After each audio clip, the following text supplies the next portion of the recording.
Hello दोस्तों, मेरे channel में आपका स्वागत है।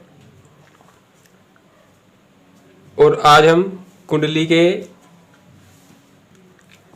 के अलग अलग भावों के बारे में जानेंगे कि किसी कौन सा भाव हमारे लिए अच्छे फल देने वाला होता है, कौन सा भाव हमारे लिए बुरे फल देने वाला होता है, और किस भाव का क्या रोल है, और कौन सा भाव का हमारे जीवन में क्या इम्पोर्टेंस है, क्या महत्व है।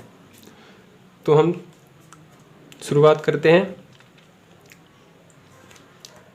जैसे ये कुंडली है, किसी भी कुंडली किसी भी नंबर से शुरू हो सकती है, 1 से 2 से 3 से।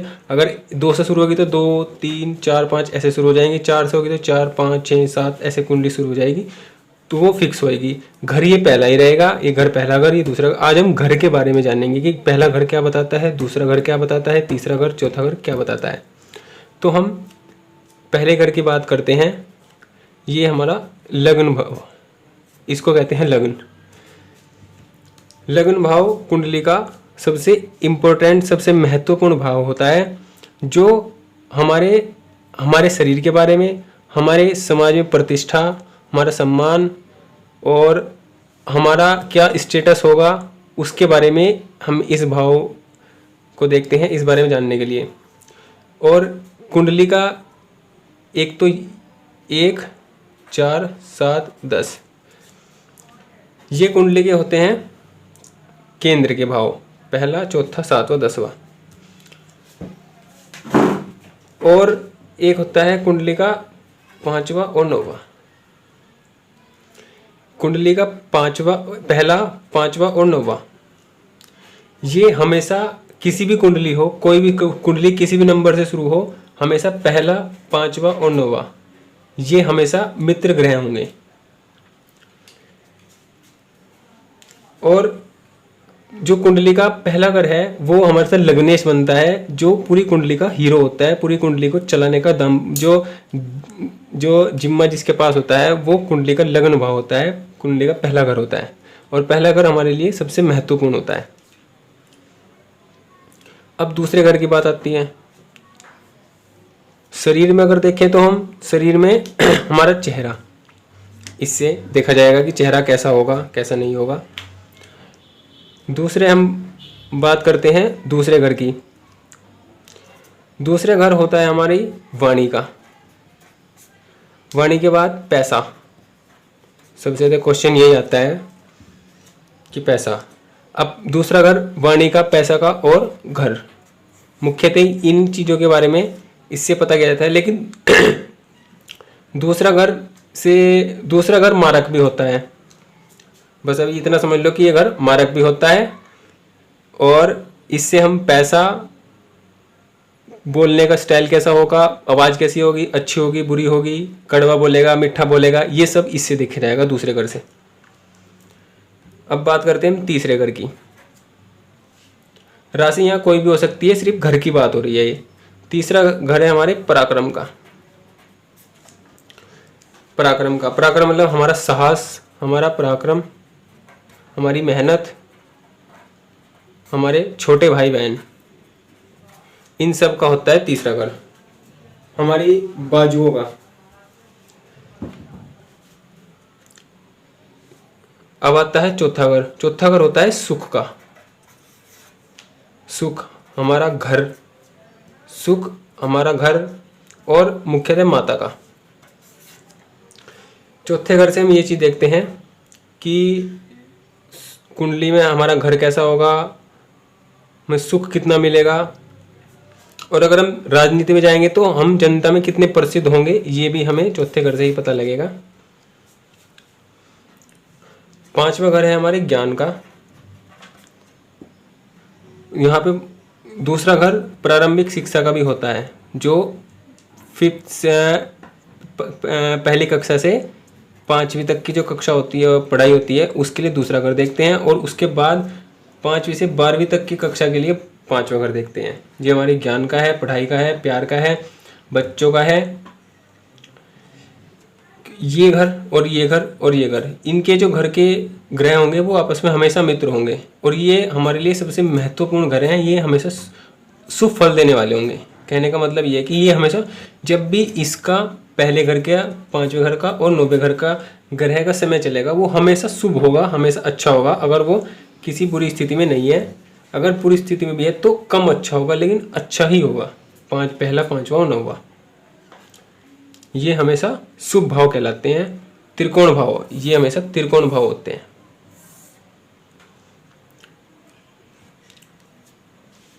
अब बात करते हैं छठे घर की। छठे घर से हम देखते हैं रोग, रिपु, ऋण, नौकरी, लोन, ये सब देखते हैं हम छठे घर से। और सबसे बड़ी चीज़ कंपटीशन। हम कोई एग्ज़ाम देते हैं, पेपर देते हैं, तो उसमें हम क्रैक कर पाएंगे नहीं कर पाएंगे, हम प्रतिस्पर्धा मतलब कंपटीशन में सफल हो पाएंगे नहीं हो पाएंगे, ये हम छठे घर से देखते हैं। छठा घर हमेशा बुरा घर माना गया है। अभी मैं बताऊंगा कि बुरा घर अच्छा घर कौन सा है, लेकिन पहला, पांचवा और नौवा घर हमेशा अच्छा होगा। इसके ग्रह की जो दशा चलेगी वो हमेशा सुफल देने वाली होगी, पहले की, पांचवी की और नौवीं की। अब है सातवां घर।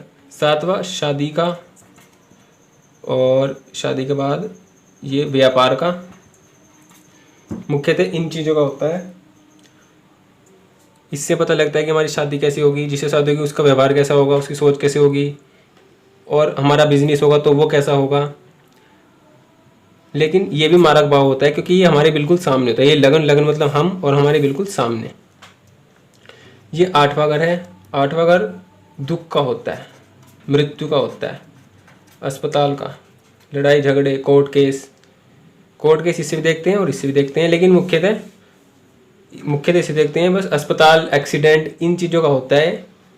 कॉमन सेंस, अगर पॉजिटिव की बात करें तो कॉमन सेंस का होता है। अब आ जाओ नाइन्थ हाउस पे। नाइन्थ हाउस, एक बात ये भी है कि जब छठे घर का जो आएगा वो आएगा, छठे घर का जो ग्रह का जब समय आएगा तो वो अच्छा नहीं होगा, उसको अच्छा नहीं कहती है। आठवां घर भी उसी में से आएगा। आठवें घर का भी जो ग्रह होता है, आठवें घर के जो स्वामी का जो ग्रह होता है उसका जब समय आएगा वो भी अच्छा नहीं होगा, क्योंकि ये बुरा घर है। छठा, आठवां और 12वां ये हमेशा बुरे घर माने जाते हैं। 12वें भी आएंगे भी। अब नाइन्थ होता है हमारे भाग्य का, हमारे धर्म का, हमारी उच्च शिक्षा का, और पिता का भी होता है। विदेश यात्रा का भी है। छोटी मोटी जो यात्राएं हैं उनका भी है। तो ये हमारे लिए मतलब एक तरह से कहते हैं हमारी किस्मत कैसे होगी, लक कैसा होगा, ये हमारे नवम भाव से पता लगेगा। किस्मत का भाव यही होता है। और जब भी कुंडली में इसके ग्रह की जब दशा चलती है, उसका समय आता है, तो ये हमेशा अच्छा ही फल देता है, कभी बुरा फल नहीं देता। ये 10वां घर है। ये हमारे कर्म का, हमारा जो कर्म कैसा होगा। कर्म मतलब कि हम जो नौकरी करेंगे वो कैसी नौकरी करेंगे, बिजनेस करेंगे तो कैसा करेंगे, अच्छा करेंगे, बुरा करेंगे, उसमें सफल हो पाएंगे नहीं होंगे। पिता का भाव भी होता है, क्योंकि ये माता का है तो सामने पिता का भाव होगा। पिता के 2 भाव माने जाते हैं, मुख्यतः ये है, लेकिन ये भी हम देखते पिता के लिए देखते हैं। ये हमारा है लाभ भाव।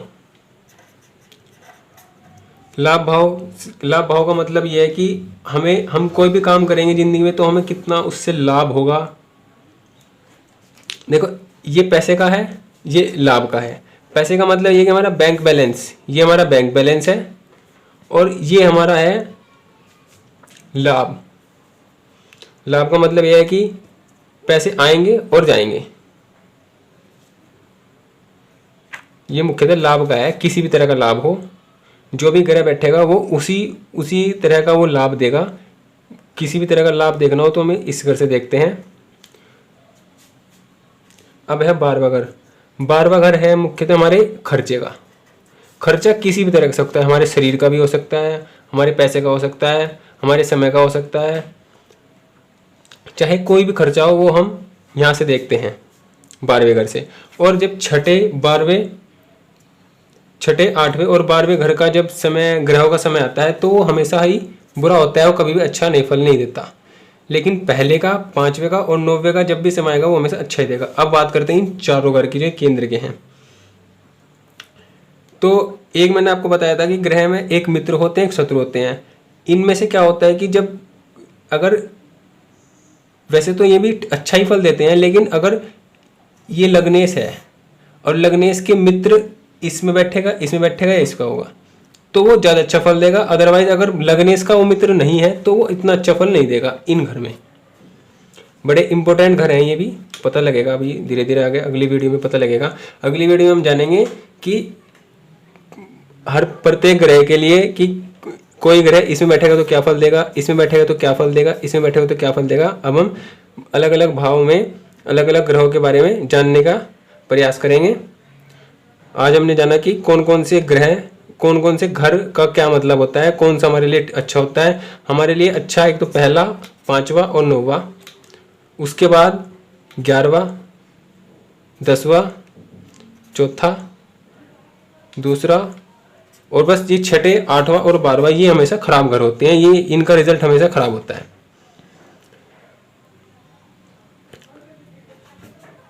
लग्नेश कुंडली का हीरो होता है।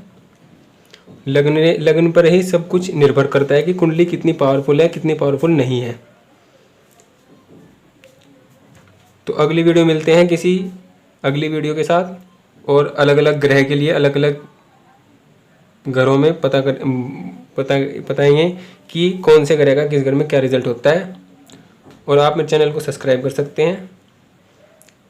अगली वीडियो के नोटिफिकेशन के लिए बेल आइकन को भी ऑन कर दें, जिससे आने वाली वीडियो आपको समय पर मिल जाए। Thank you.